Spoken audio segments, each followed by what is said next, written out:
പ്രിയമുള്ളവരെ, ഞാൻ താവം ഫാത്തിമാത ദേവാലയ വികാരി father Shaiju Peter, Chirakkal mission സ്ഥാപക പിതാവായ ബഹുമാനപ്പെട്ട പീറ്റർ കൈറോണി അച്ഛൻ്റെ ജീവിതഗാഥകളെ ഒരോർമ്മച്ചപ്പെന്ന നിലയിൽ കാൽപ്പാടുകൾ എന്ന നാമധേയത്തിൽ ഒരു ഡോക്യുമെൻ്ററിയായി ഇന്നിവിടെ സമർപ്പിക്കുകയാണ്. ഇതിൻ്റെ സതുദ്ദേശം വരും തലമുറകൾക്ക് അച്ഛൻ്റെ ജീവചരിത്രം ഒരു കെടാവിളക്കായി പകർന്നു നൽകുക എന്നുള്ളതാണ്. ഇതിനുവേണ്ടി പരിശ്രമിച്ച എല്ലാ നല്ല മനസ്സുകളെയും അഭിനന്ദിച്ചുകൊണ്ട് ഈ ഒരു ഡോക്യുമെൻ്ററി കാലത്തിൻ്റെ കൈവിളക്കായി നമ്മുടെ വരും തലമുറയ്ക്ക് കാത്തു സൂക്ഷിക്കാൻ സാധിക്കട്ടെ എന്ന് ആശംസിക്കുന്നു.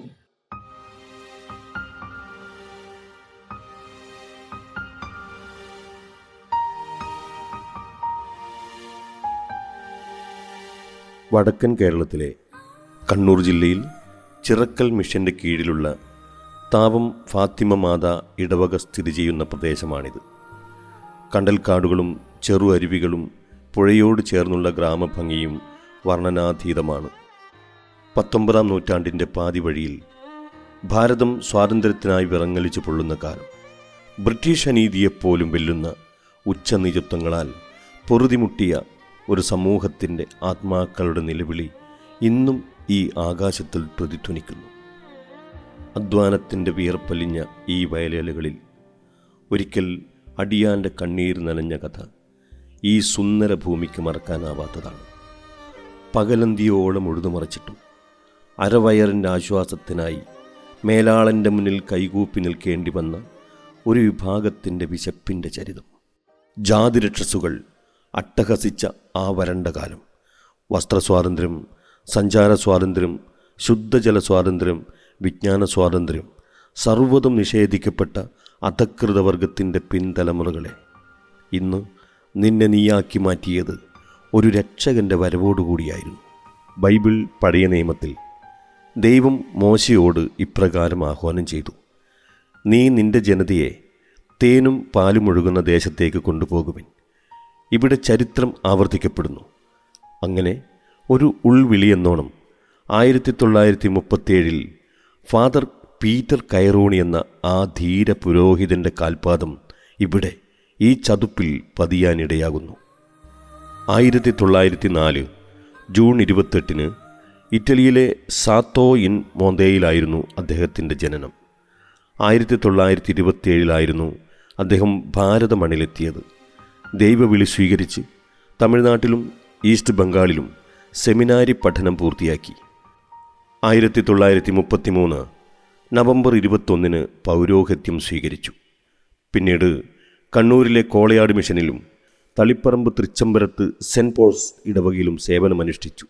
ഒരു പതിറ്റാണ്ടിന് ശേഷം 1937 കാലഘട്ടത്തിൽ തൻ്റെ അർപ്പണമാം കാതുകളിൽ ഇവിടുത്തെ വരേണ്യവർഗത്തിൻ്റെ കാൽക്കീഴിൽ ഇരുളറിയിൽ തളക്കപ്പെട്ട തൻ്റെ ജനത്തിൻ്റെ തേങ്ങൽ കേൾക്കാനിടയായി. അച്ഛനുമായിട്ടുള്ള ബന്ധത്തെപ്പറ്റി കൂടുതൽ പറയുന്നില്ല. കുഞ്ഞുനാളിനെ എനിക്ക് അച്ഛനെ അറിയാം. അച്ഛൻ്റെ സ്നേഹവാത്സല്യങ്ങൾ എനിക്ക് ധാരാളം കിട്ടിയിട്ടുണ്ട്. എന്നെക്കൊണ്ട് എന്നെപ്പറ്റി തന്നെ ആദ്യം ഞാൻ പറയുന്നത്, ഞാൻ അധ്യാപകനായി പുറത്ത് വന്ന ഉടനെ തന്നെ പള്ളിക്കര ADLP സ്കൂൾ, അദ്ദേഹം വാങ്ങിയ ADLP സ്കൂളിൽ 2 ഒഴിവുണ്ട്. 1952 ഏപ്രിൽ 1-ാം തീയതി രാവിലെ എന്നെ വിളിച്ചു പറയുകയാണ്: സുമിത്ര, നാളെ മുതൽ നീ സ്കൂളിൽ അധ്യാപകരായി ചേരണം. 2 ഒഴിവുണ്ട്. മറ്റേ ഒഴിവിൽ തോമസ് കപ്പിയാരുടെ മകൾ ബ്രിജീത്ത എന്ന് പറയുന്ന ആ ടീച്ചറ് പള്ളിക്കര സ്കൂളിൽ നിയമിച്ചിട്ടുണ്ട്.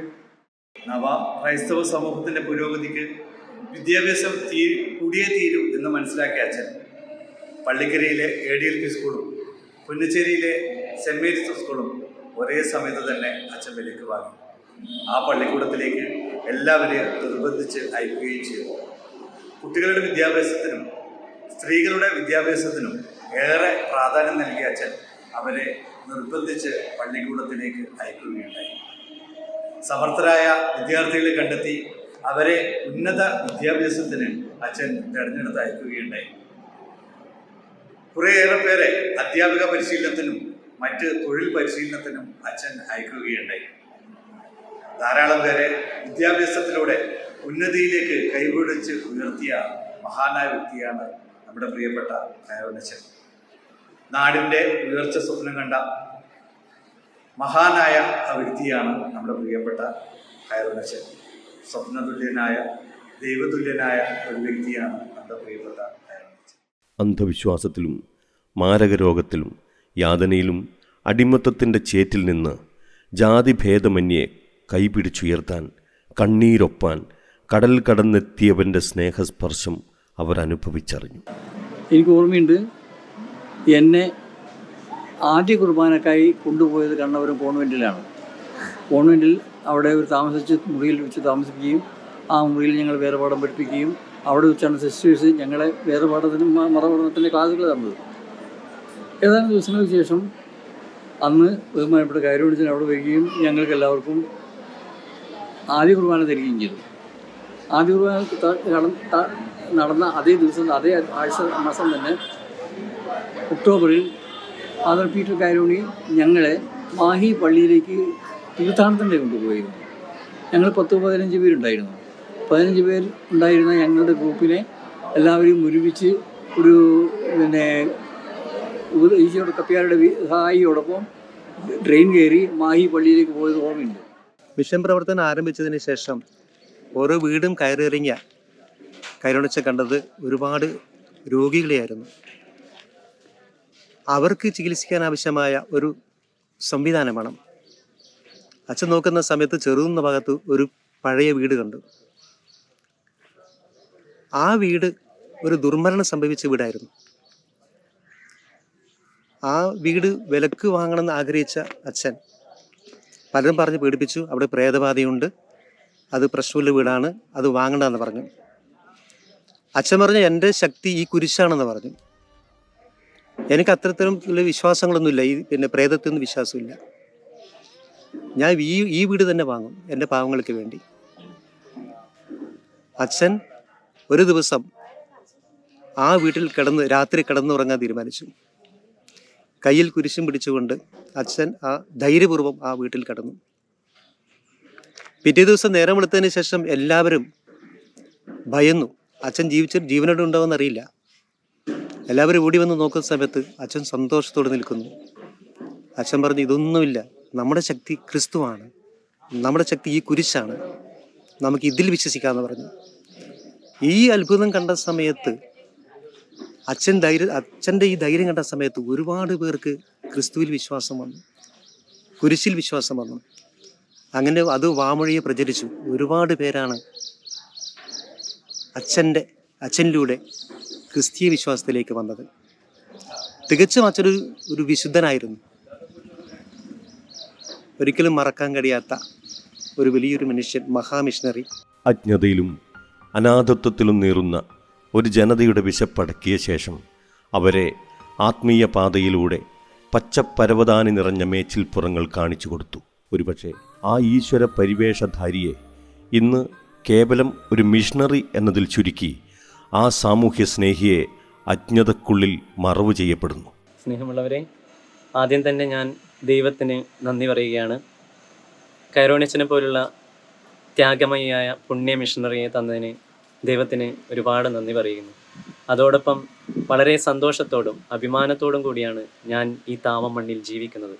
കാരണം ഇടച്ചേരിയൻ കുര്യാക്കോസിൻ്റെയും പനിയൻ ഓർസലിൻ്റെയും മകനായി ഞാൻ ദാലിൽ പ്രദേശത്ത് ജീവിച്ചു വരുന്നു. എൻ്റെ പേര് സാലു സൈമൺ. എൻ്റെ ഭവനത്തിൽ വെച്ചാണ് ആദ്യ 12 പേർക്ക് കയറോനച്ചൻ മാമോദിസ നൽകിയത്. അതിൽ ഞാൻ വളരെയേറെ അഭിമാനം കൊള്ളുകയാണ്. ആ ഒരു മണ്ണിൽ ജീവിക്കാൻ സാധിക്കുന്നതിൽ ഒരുപാട് സന്തോഷവും. അച്ഛൻ്റെ ത്യാഗപൂർണമായ കഥകൾ ഞാൻ എൻ്റെ അപ്പനിൽ നിന്നും അമ്മയിൽ നിന്നും കേട്ടു വളർന്നൊരു വ്യക്തിയാണ്. ഒരുപാട് സഹനങ്ങൾ അവർ അനുഭവിച്ചിട്ടുണ്ട്. ഇവർ അനുഭവിക്കുന്നതിനേക്കാളും ഉപരി കയറോനച്ചനാണ് കൂടുതൽ അനുഭവിച്ചത്. അച്ഛൻ ആ രോഗാവസ്ഥയിലും വെള്ളപ്പൊക്കത്തിലും അവരെ അത്താണിയായി നിന്ന കഥകൾ കേട്ടപ്പോൾ ഒരുപാട് അവർ പറയുമ്പോൾ തന്നെ അവരുടെ കണ്ണുകൾ നിറഞ്ഞതായി ഞാൻ കണ്ടിട്ടുണ്ട്. അത് കേട്ടപ്പോൾ അതിൽ ഉപരി നമ്മുടെ കണ്ണുകൾ നിറയുകയാണ്. കീഴറ എന്ന് പറഞ്ഞ സ്ഥലത്ത് ഒരു പൊതുകിണറുണ്ട്. അവിടെ ദളിതരായിട്ടുള്ള ആൾക്കാർക്ക് വെള്ളം കോരാനുള്ള അനുവാദം ഉണ്ടായിരുന്നു. ഒരു ദിവസം കോരിയ സമയത്ത് പിന്നെ വരേണ്യ വർഗം ദളിത് സമൂഹത്തെ ആക്രമിക്കുകയും അച്ഛൻ അവിടെ പോയി ഇവരോട് കർക്കശത്തോടെ സംസാരിക്കുകയും ആ ഒരു പരിപാടി ഇല്ലാണ്ടാക്കുന്ന രീതിയിൽ കേസ് കൊടുക്കുകയും അങ്ങനെ ആ ഒരു ശുദ്ധജലവുമായിട്ട് ബന്ധപ്പെട്ട് അദ്ദേഹം അങ്ങനെ ഒരു മാറ്റം ഉണ്ടാക്കാൻ വേണ്ടിയിട്ട് അദ്ദേഹത്തിന് കഴിഞ്ഞു. അതുപോലുള്ള ഒരുപാട് അനുഭവ കഥകൾ പലരും പറഞ്ഞു കേട്ടിട്ടുണ്ട്. പാദരക്ഷകളില്ലാതെ പാതയൊരുക്കിയവൻ, ജലപാനം മറന്ന് ദാഹം ശമിപ്പിച്ചവൻ, തൻ്റെ ഉന്മൂലന ശക്തികൾക്കെതിരെ പരിശുദ്ധാത്മാവിനാൽ ജയിച്ചവൻ. അവസാന സഹനപാതകളിലെ ചോദ്യങ്ങൾക്ക് മുന്നിൽ ആ മനുഷ്യൻ്റെ ഉത്തരം ഇതായിരുന്നു: എൻ്റെ വിശ്രമം സ്വർഗത്തിൽ വെച്ച് മാത്രമായിരിക്കും. ജീവിത ഉടനീളം ക്രിസ്തുവിനെ അനുഗമിച്ച് സുവിശേഷ പ്രകാശനത്തിലൂടെ ഇന്ന് കാണുന്ന ചിറക്കൽ മിഷന് രൂപം നൽകി. നീണ്ട 3 പതിറ്റാണ്ട് ദൈവഹിതത്തിനു വേണ്ടി ജീവിച്ചു. വിശ്രമമില്ലാത്ത ജീവിതചര്യകൾ ആ മനുഷ്യനിൽ കടുത്ത രോഗത്തിനിടയായി. അങ്ങനെ 1966 ചെറുകുന്നിലെ സെൻറ്റ് മാർട്ടിൻ ഡി പോറസ് ഹോസ്പിറ്റലിൽ ഒരു പുലർച്ചെ ഒരു നടുക്കത്തോടെ ആ പ്രകാശമിഴികൾ എന്നേക്കുമായി ക്രിസ്തുവിൽ നിദ്ര പ്രാപിച്ചു. എൻ്റെ ഭൗതിക ജഡം എൻ്റെ ജനതക്കൊപ്പം അടക്കം ചെയ്യാൻ നേരത്തെ ആഹ്വാനം ചെയ്ത പോലെ ദാലിൽ വടക്കേ ഭാഗത്ത് ഏറ്റവും വിനയസൂചകമായി സാധാരണക്കാരിൽ സാധാരണക്കാരുടെ ഇടയിൽ അന്ത്യവിശ്രമം കൊള്ളുന്നു.